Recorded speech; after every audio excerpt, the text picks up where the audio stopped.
গাড়ীৰ আৰচি এটা ল'ব লাগিব 15% দেখুৱাইছে আপোনাৰ আৰচি এটা লাগিব মোহাম্মদ লালা মামলা আৰু হেৰি যদি আপোনাৰ মোট টেবুলৰ ওপৰত আছে এই ডাঙৰ বাহিৰত কোনটো আৰু এই ট্ৰাকবিলাক যে গোটেই এখন ট্ৰাকৰ উইথ নাম্বাৰ একদম পুৰা ক্লোজলি লগা নাম্বাৰ কেমিকেল কম্পোজিশনটো লিখিছে তাতে আছে না এইটো চালিছে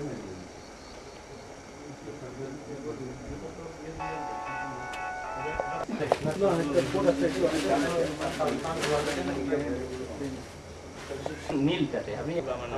যদি নহয় তেতিয়া সেইকাৰণে দিয়া গৈছে তেতিয়া পৰটোত বেছি বেলেগ কিন্তু আৰু মানে হেৰি কৰিব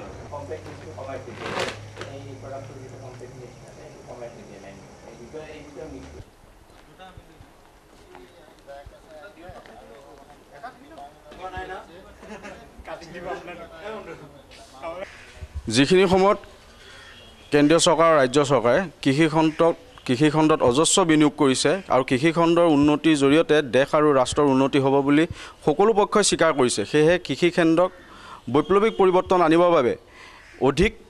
ধন বিনিয়োগ কৰিছে সেইখিনি সময়তে জাগিৰোড অঞ্চলত কেইজনমান উদ্যোগপতিয়ে কৃষকৰ পেটত চুৰি মাৰি যি লুণ্ঠনৰ প্ৰতিযোগিতাত নামিছে আৰু আমি কৈ আহিছিলোঁ বহুত দিনৰ আগৰ পৰাই শেহতীয়াকৈ হ'লেও চৰকাৰ বা প্ৰশাসনে জিলা প্ৰশাসনে যিটো পদক্ষেপ লৈছে তাক আমি আদৰণি জনাইছোঁ এতিয়া আমাৰ সিদ্ধান্ত হ'ল আইনী প্ৰক্ৰিয়াই দোষী ব্যক্তিসকলক কেনেধৰণৰ শাস্তি দিয়ে আৰু আইনী প্ৰক্ৰিয়াৰ মেৰ পাছত তেওঁলোক সাৰি যাব নেকি আমি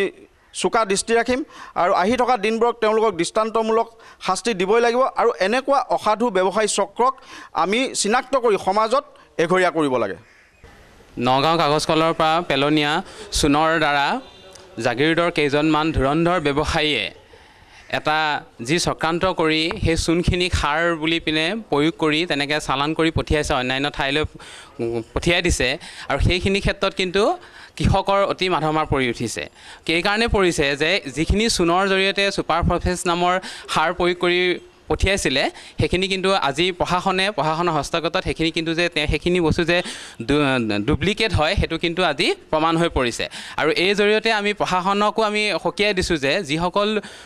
প্ৰশাসনিক বিষয়াই এই ক্ষেত্ৰত আগৰ পৰাই মাতি কিন্তু নিমাতে আছিল তেখেতসকলকো আমি উচিত তদন্ত ল'বৰ কাৰণে আমি দাবী জনাইছোঁ জাগিৰোড আঞ্চলিক ছাত্ৰ সন্থাই লগতে পেপাৰ মিলত যিসকল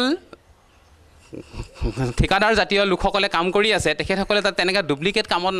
নালাগি ৰাইজৰ হক চিন্তা কৰি